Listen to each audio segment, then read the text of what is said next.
everybody. Welcome to The Return with Josh and Maria Cribbs. I'm Maria Cribbs. And I am Josh Cribbs. Welcome to The Return. We are officially 8 days away from Christmas. Yes, it's right around the corner, literally. Have y'all done your shopping yet? Have you done your shopping yet? Okay, so we're going to ignore that question. I was asking you guys because the lady said, allegedly, Amazon is backed up on packages. So they're even saying, because you know how every year they always say, okay, if you get your shopping in before Wednesday or this day, you're guaranteed to have your stuff before Christmas. Now they're saying there's no guarantees. They should hire outside companies, a.k.a. Cribbs Trucking. True. There you go. True that. But I'm just saying, Josh, so it's not like it used to be. So I hope you got me something nice already under the tree. We don't have no Christmas tree up. Yeah, we ain't put up there. How about to say, we got between Krampus and Grinch in our family, man, no tree. It's like we hope y'all are doing well and you are, staying within your Christmas budget. Because that's the thing. You spend all this, all year long working hard for your hard-earned money just to give it away at the end of the year to some ungrateful kids. Yes. And coworkers and friends.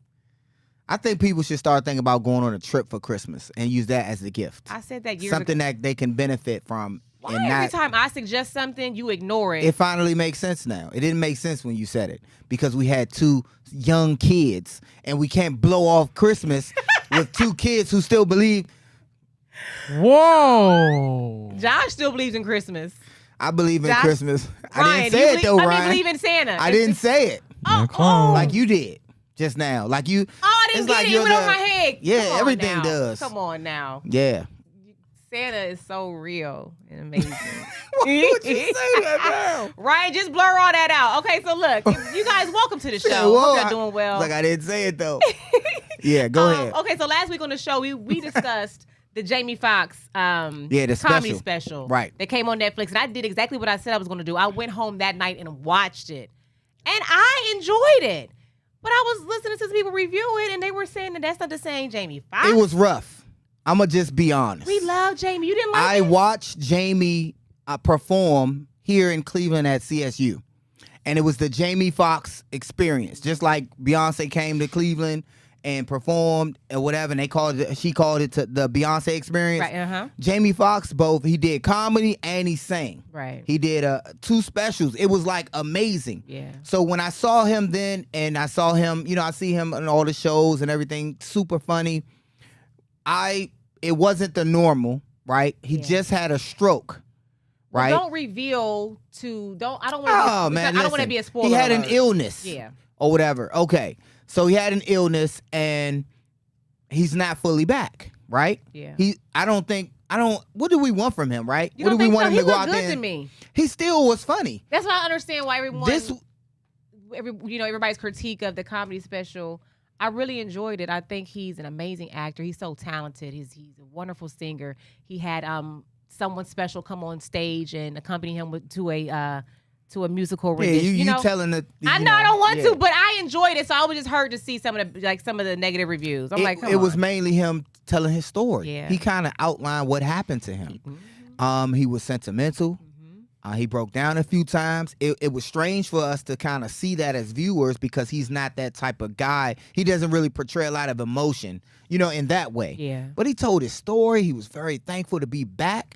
And we should expect more from him in the future. This is more of him coming back, saying, hey, guys, I'm back. I'm here. I'm alive. I'm well. Yeah. I didn't look at it as a comedy special. I did. As a content creator, I look at everything as content. So I felt like that was just something great to watch. As we were in the bed watching it. Right. And went to sleep right afterwards. I feel like it was something entertaining to watch on TV other than our phones or, the boring shows that Josh watches. What is that show you watching? You're hating again. Why are you talking about coming up? What is this show you're watching? You're hating again. What is the name of the show? Tell them, please. Either Cross. I like Cross. That's Amazon Prime, baby. I like Cross.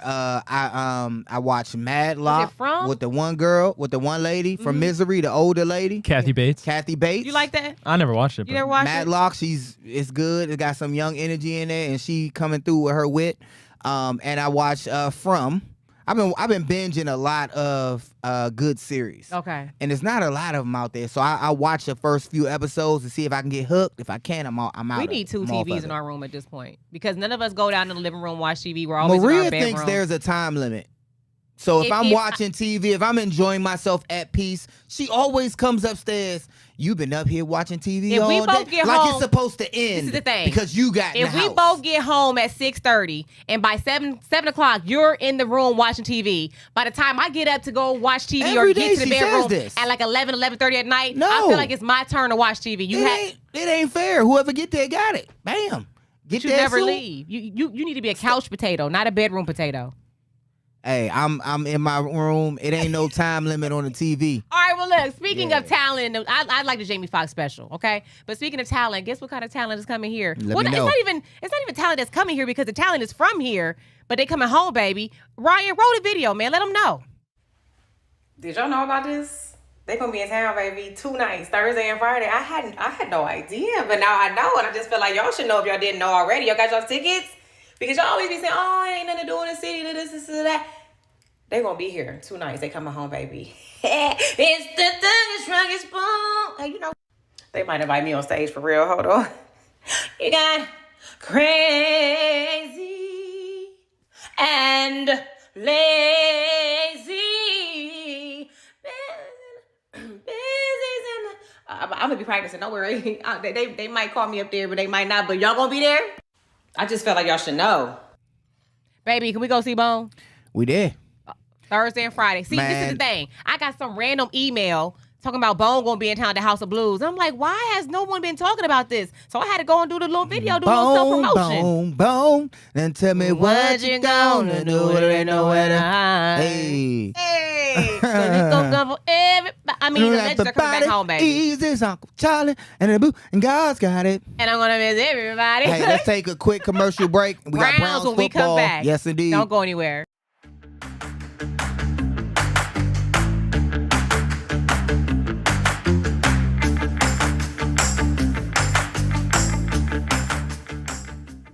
Welcome back to The Return with Josh and Maria Chris. Baby, the streets want to hear what you got to say about the Browns. Well, let's do a quick recap first. Let's do it. Browns, Kansas City, Ryan, we witnessed what seemed like a game that was never in reach, right?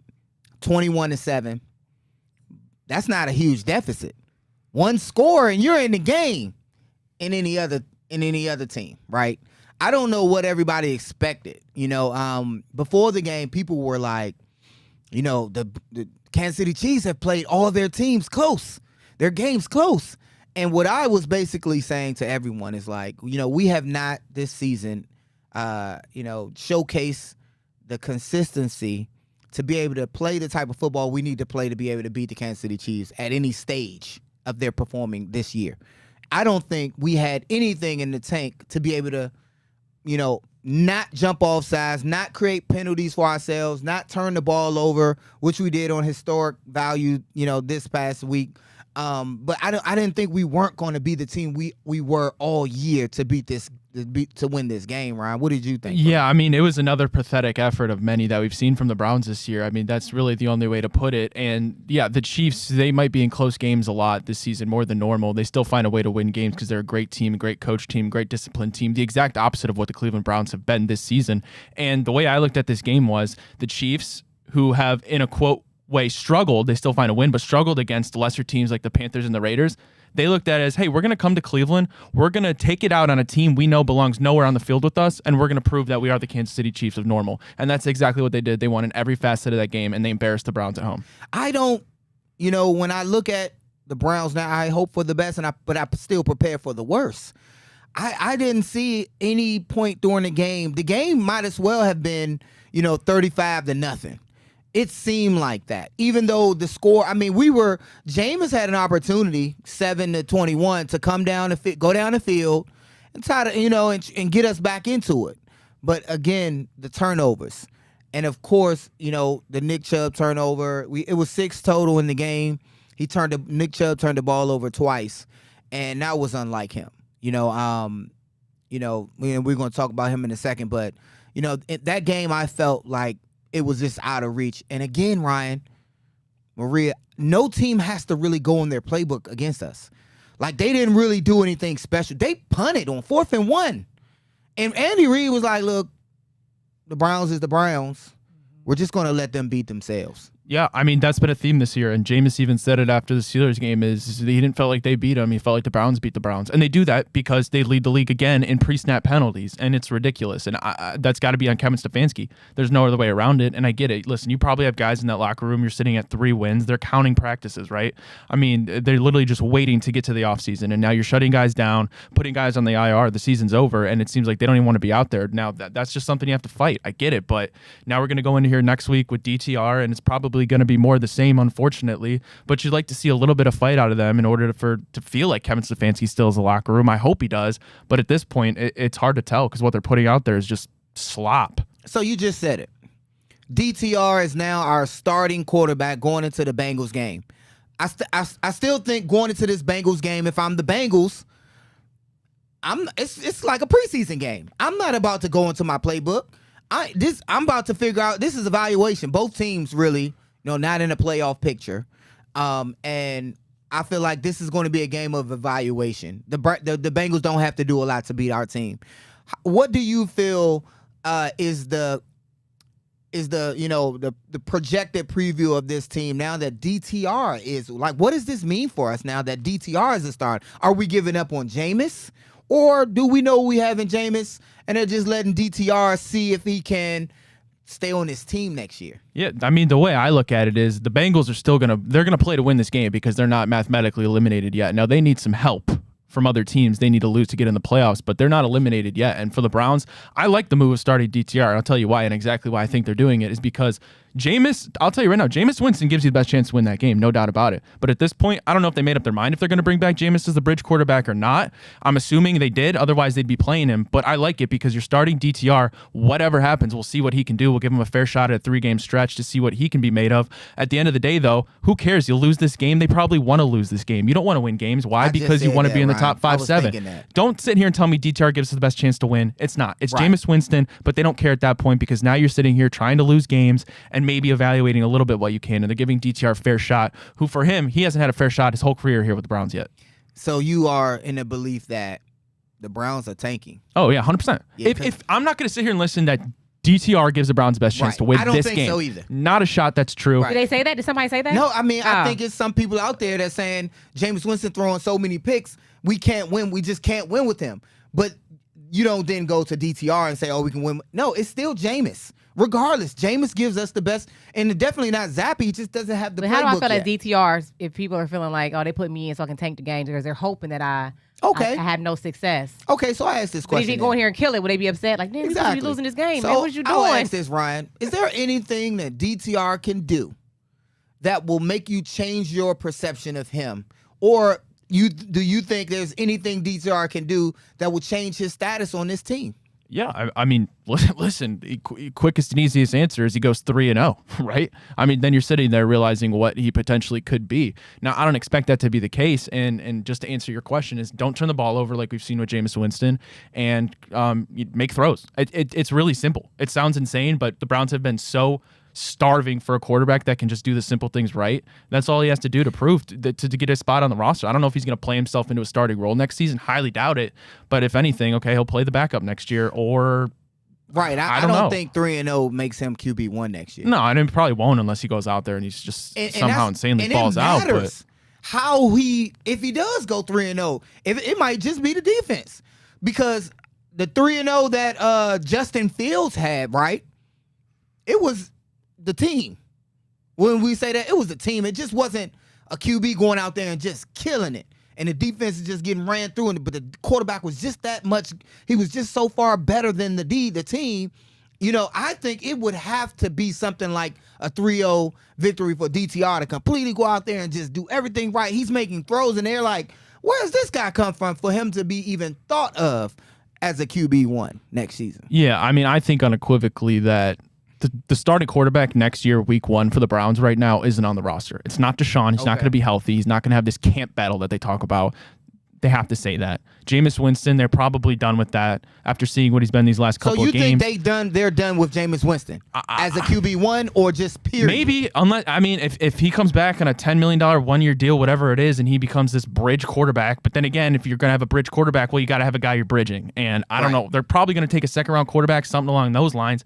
But I would imagine they're just going to go into next season. What I want them to do and what they should do is go to Kevin Stefanski. If you're bringing Kevin Stefanski back and you're saying we have faith in you, then this is what you do. You finally give him 1 year. He gets to pick the quarterback you bring in here. It's probably going to be a veteran. I don't know who it is, but quarterback X, who Kevin Stefanski thinks he can run best with his offense. You see what you have next year, and if you go 2-14 or whatever it is, or 3-14, whatever we are this year, then you move on from Stefanski. It's honestly pretty simple. So you have Coach Stefanski play for his job, basically. You say, hey, get your guy.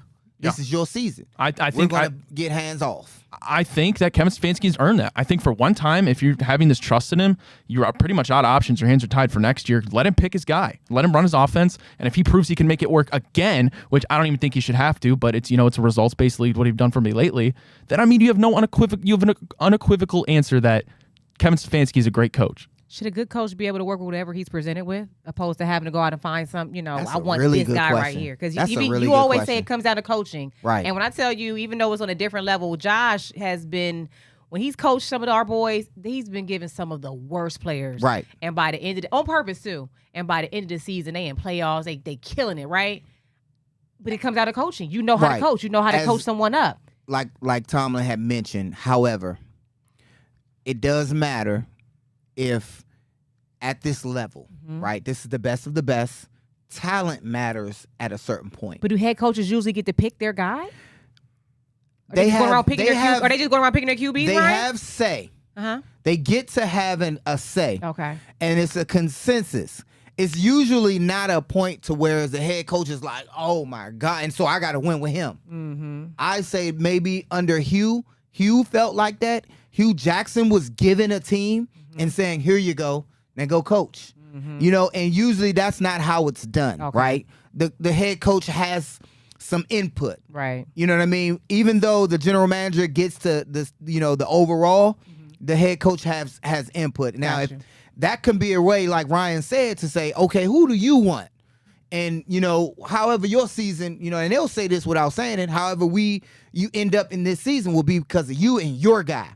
And it'll be known if you and your guy doesn't make it happen, you and your guy are gone. Right. All right. We'll talk more Browns. We're going to take another quick commercial break.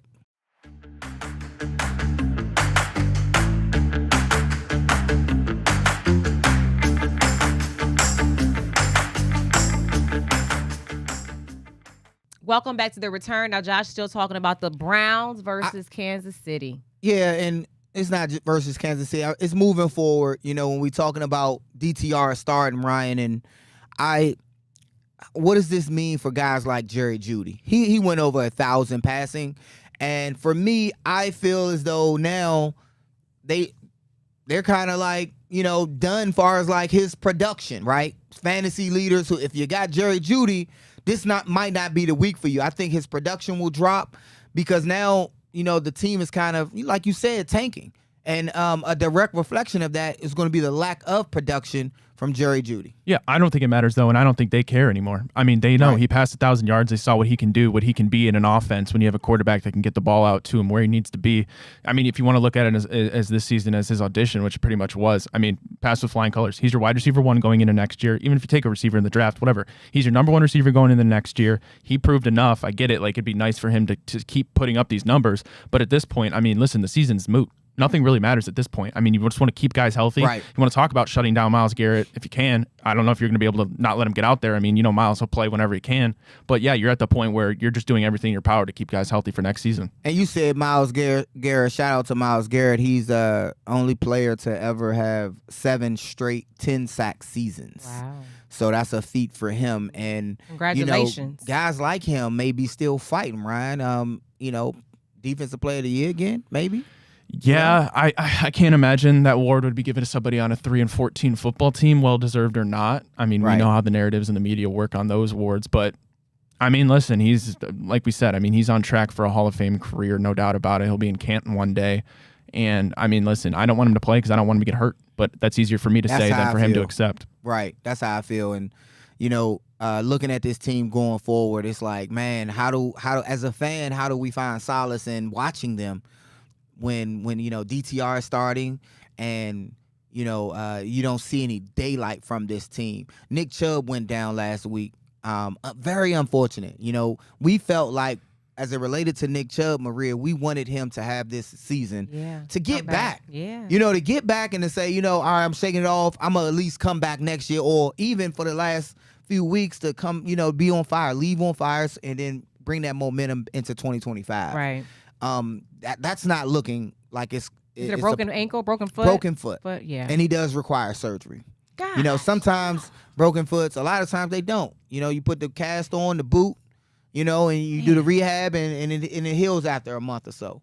This is not the case. So you got Nick Chubb coming off a serious injury, made his way back only to have another suffering defeat. Opposite leg?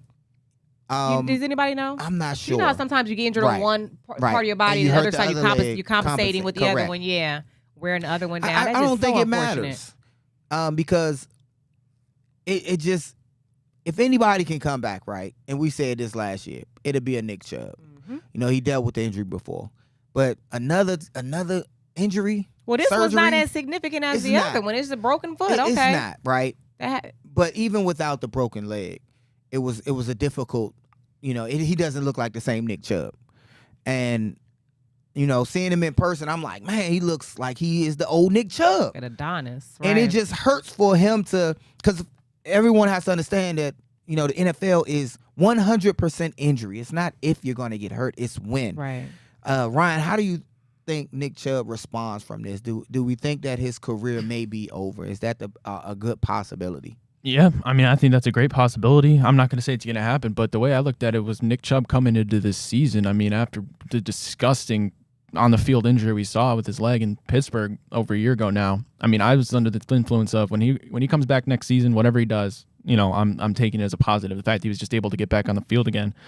I'd like to just chalk it up to this whole season has been a disaster. He hasn't played well. Neither has anybody on the Browns, really. I'm ready to just give him a full offseason. He'll be on the Browns next season. I bet. I would make that bet. And whatever he does from there, I mean, that'll determine his future. I don't want to jump to this conclusion yet. I mean, a broken foot sucks, but right. I mean, I'm not going to overblow a broken foot, but you just add that on top of injuries. It sucks. It's unfortunate, but I don't know. I'm just going to give him a full offseason and hope for the best for Nick Chubb. So seeing what y'all witnessed now this season as Chubb's returned, do y'all kind of agree with me now that he should have just took this season off? I mean, no. No, you don't take a season off. That's why, Deshaun I'm not is saying in the, off. Just train, just get healthy, heal. This. When you say off, meaning not play in contact football, I think he needed it. Was it worth him coming back? Yes, it was. He needed that wreck to come back. Okay. And broken foot or not, our season is over. And maybe this his early off season. The broken foot is something that he'll have to push through, but it's, again, like Brian said, it's not as significant. You said it as well as the injury he had. So I think his vision and him putting weight on the other foot, is more important coming back from that. And, I agree with you, Ryan. It doesn't have to be settled right now. I think we give him next year, and that'll determine if his fate in the NFL, I think next season determine how it is for him moving forward, if he can battle back through these injuries. How old is Chubb? Ryan, you know how old Chubb is? Chubb came in 2018. He was a rookie in 2018. Probably 28. Yeah, I guess. So he still got some football left. However, running backs aren't really valued as much in the NFL. So, his value significantly goes down. They do get a lot of wear and tear on their body. It's unfortunate, but I will say, the NFL, they have it down to a science on when that body going to start breaking down. So, well, you will notice if they don't renew him if he starts balling out. If he shows a little inkling and he gets some value, the Browns may use that to move on from him. Has there ever been a time where the Browns just kind of wiped the whole slate clean? Like 99 with Art Modell. I'm just saying, it's like, okay, we just start over with everybody. Ain't no cleaner slate than that. I know. It ain't work out too great when they did it that time. Right, that's true. So it just sucks. I as much as I joke around, I love the Browns. I was hoping. I just hate to see. Not the downfall, like this downfall. Yeah, it's a downfall because we were so high. Yeah. We're literally season by season on a roller coaster. We was up under Baker, beat the Steelers in the playoffs. I mean, we riding high. Flying high. Next year, we out of the playoffs, and we got rid of Baker, and it's like crazy.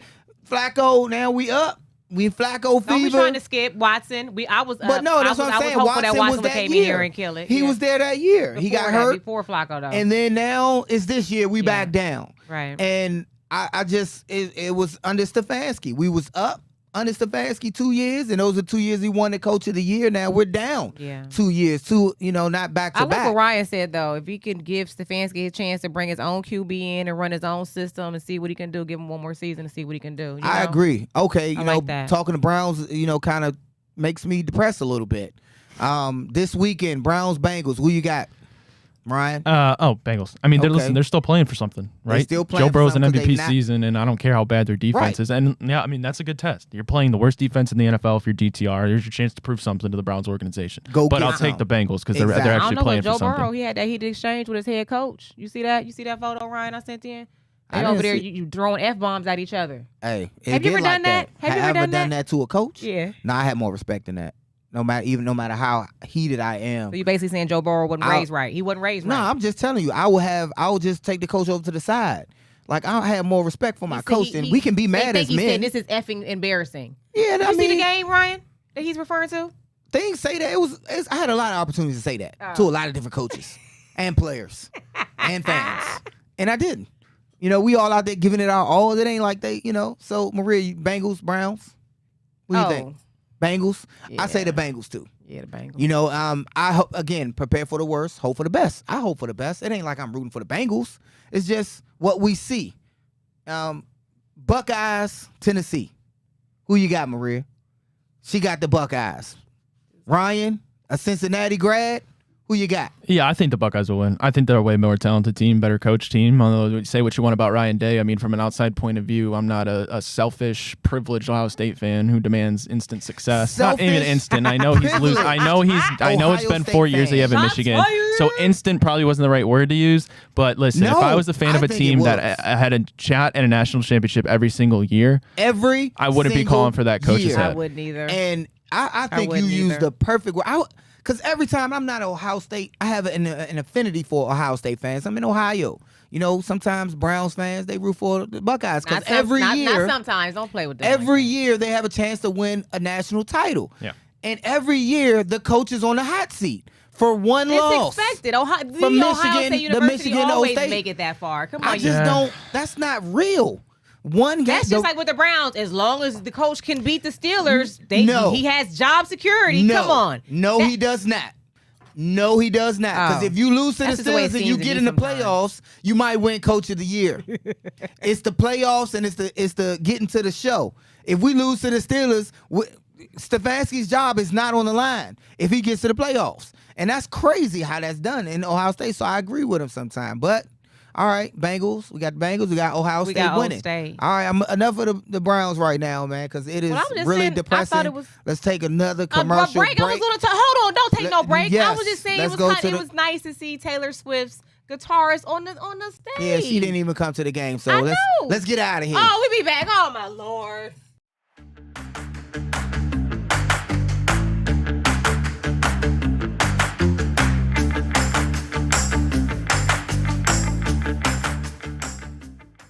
Welcome back to The Return. Now, like I was saying before I was so rudely interrupted, I thought, okay, so I know a lot of people brought tickets because they were in hopes to see their Swifties. Yeah. They were hoping to see Taylor Swift show up to the game. I got some tickets for my lawyer. Yeah. And he had his daughters. Yeah, one of his daughters is one of my main lawyers. Yeah. But they wanted to see Taylor.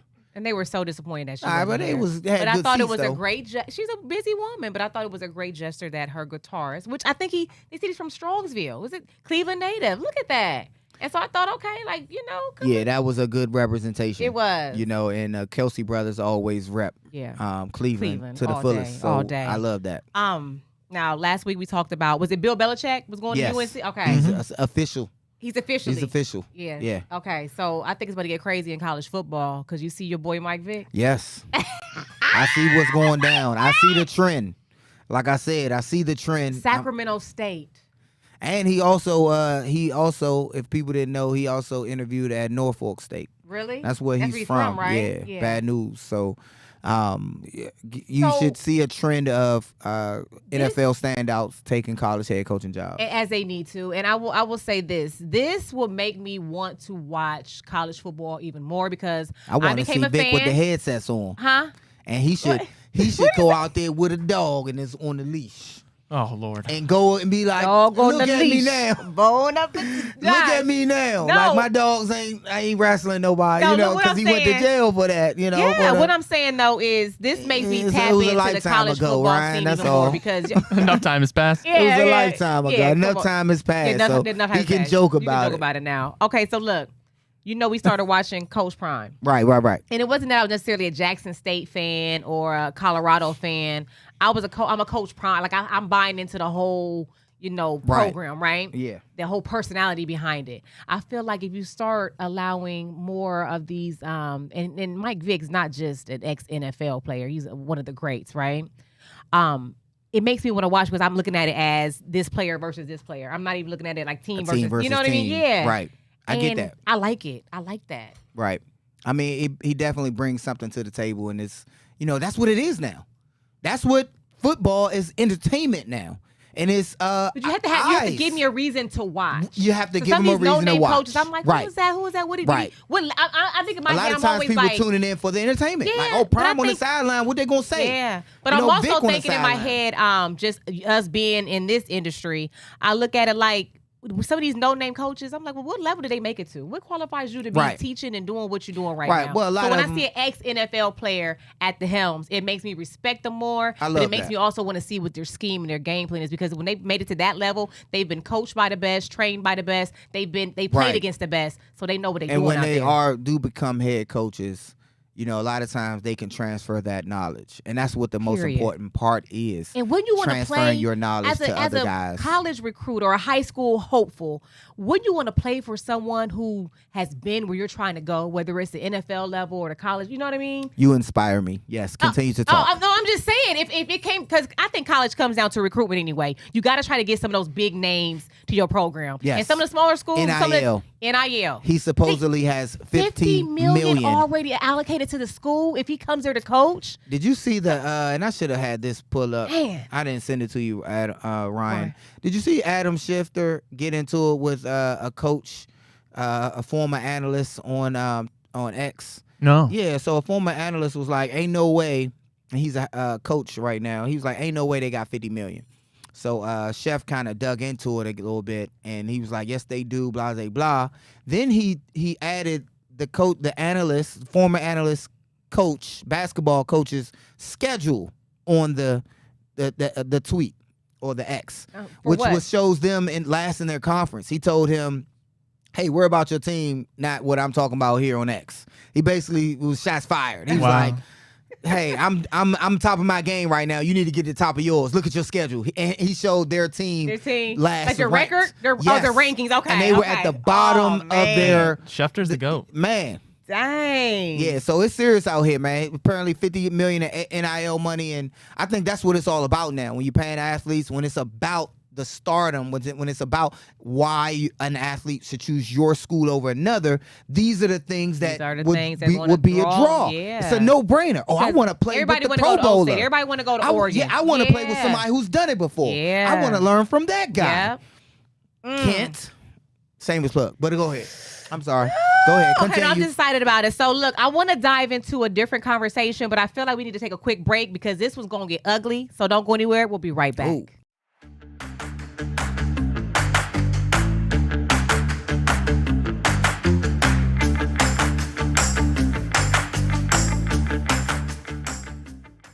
All right, now welcome back to the show. Now follow me down this, not even a rabbit hole, just follow this story. Well, everybody So we know knows. Talk Travis about it. Hunter, he won the Heisman Trophy over the weekend, right? Right. And we were all excited for him. We knew he was going to get it. Man, I didn't know he was going to get it. Ball. I mean, I didn't know he was going to get it. I thought it was great that he got, that they had him as a finalist, but I thought he would have got screwed over. I feel you thought like so? Yeah, I thought, because if they would have gave it to the running back from Utah, Boise, who we probably are looking at for the Browns, they wouldn't have been necessarily probably where we should be. wrong. It's just that when you see a guy, an athlete like Travis Hunter, who only comes around once in, I see him as like a Reggie Bush type. Like when you see him going on both sides of the ball. I mean, and then the fame was there, and he kind of, you know, thought he was gonna get snubbed.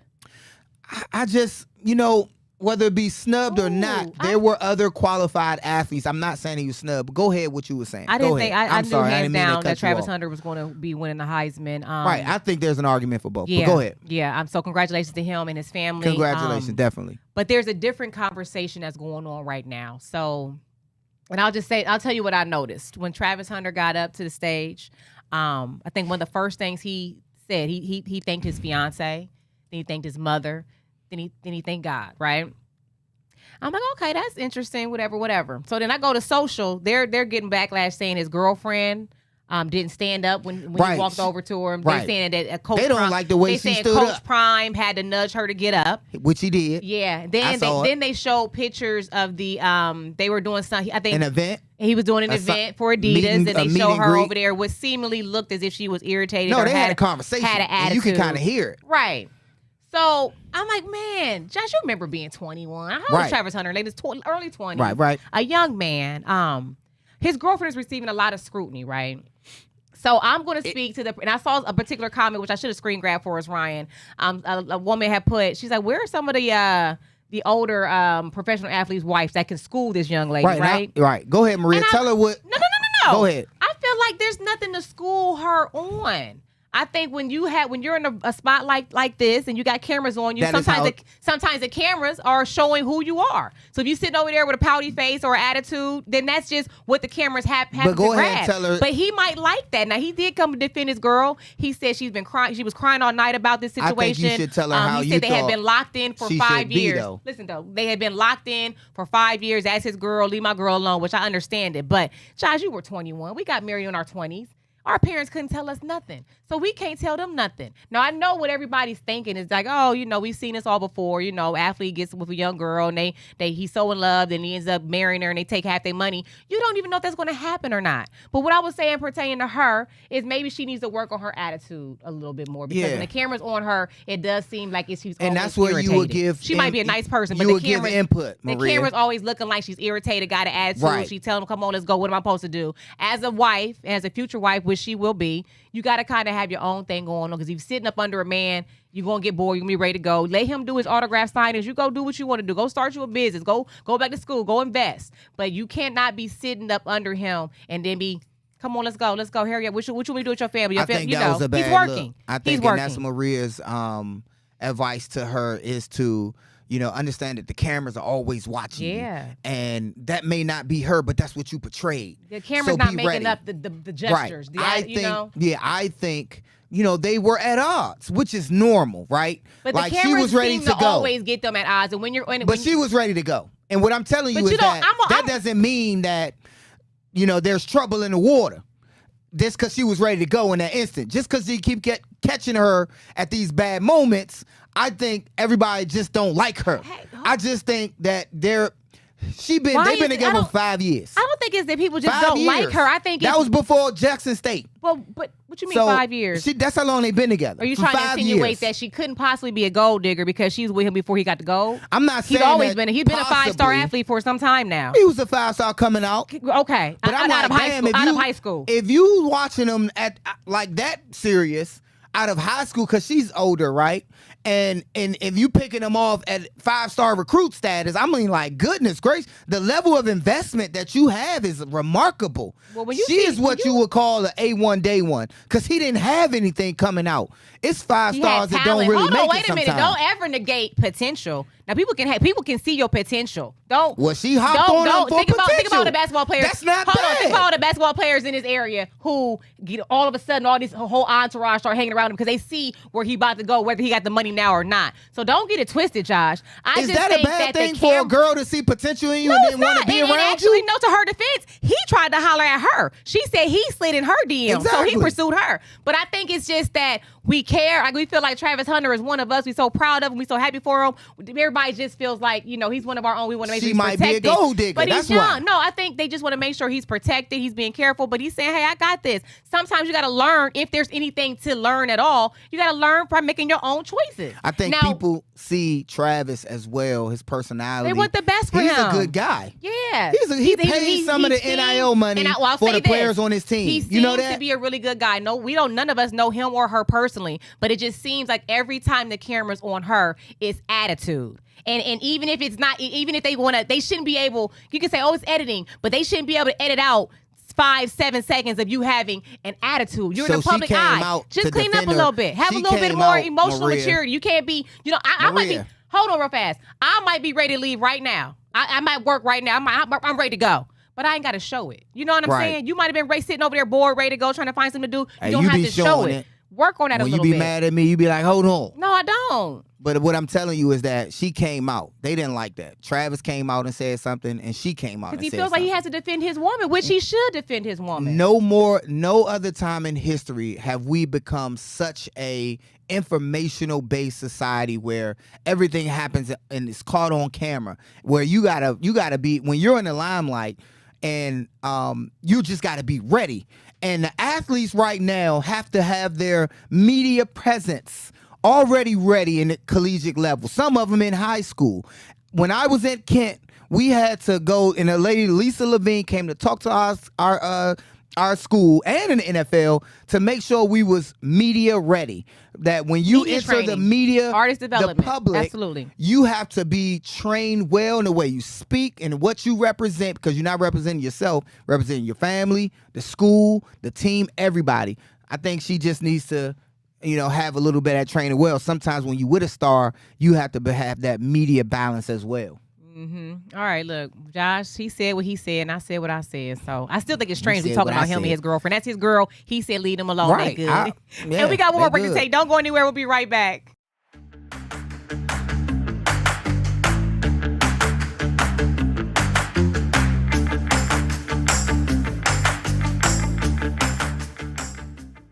All right, now welcome back to The Return. Now, one thing I will say in regards to Travis Hunter and his fiance is she did, later on last night, she got on the internet and she tried to explain herself, which I felt like, girl, you don't owe anybody no explanation. Right, she didn't have to do that. They're going to just keep trolling you even more. You made the story keep going. Yeah, but she, with her feelings, you could tell her feelings were hurt. Yeah, I understand that. Like, and if she was a bad person, she'd just be like, F everybody, right? But I will say, sometimes when a camera's on you, it is a moment for you to have a self-reflection moment. Like, wait a minute, am I coming across as bratty or snooty, or especially if you don't want to be perceived that way, if you don't want the public, dissing you and saying you seem like you're X, Y, and Z, maybe that is a moment to just take a look in the mirror and just be like, am I coming across this way? Because that's not my intentions. And it doesn't matter how good of a person that you may be or how you claim that Travis may be, if it's being perceived like a certain way when cameras are on you, just clean it up. I think all they need to do is clean it up, because those autograph sessions, they do get boring. You can find something else to do. You got to sit there with an attitude. He's working. They were born for Maria. You're going to have to get used to everybody pulling him each and every way. Your man just won the Heisman. Yeah. He just won the Heisman. And then somehow the moment got turned around to her opposed to celebrating instead of celebrating him. Now, I do take issue, and I had to talk with my son about this. I do take issue, and Josh, you can attest to this. We got married when we were what? 20? 20. I do take issue with him thanking 20. his fiance first. Right. I feel like your mother, your father, they have ushered you into all these practices, all these training camps. I disagree with that. They're the reason why you got to that point right then and there. Right. So to give credit to someone who's just been in your life 5 years, and you 20-something years old, Josh, you can attest. I can. Hey, Josh, go ahead. Thank your mother and your father. I'm going to be here. Though. I'm young. I'm going to be here a long time. I just got into your life. Right. Go ahead and thank your mother. Go give your mother and father a hug first. But I was just that kind of woman. I was just raised differently than that. I disagree. Say what you got to say, Josh. I disagree about the woman. Because he wasn't raised right. Because first thing is, you leave the nest.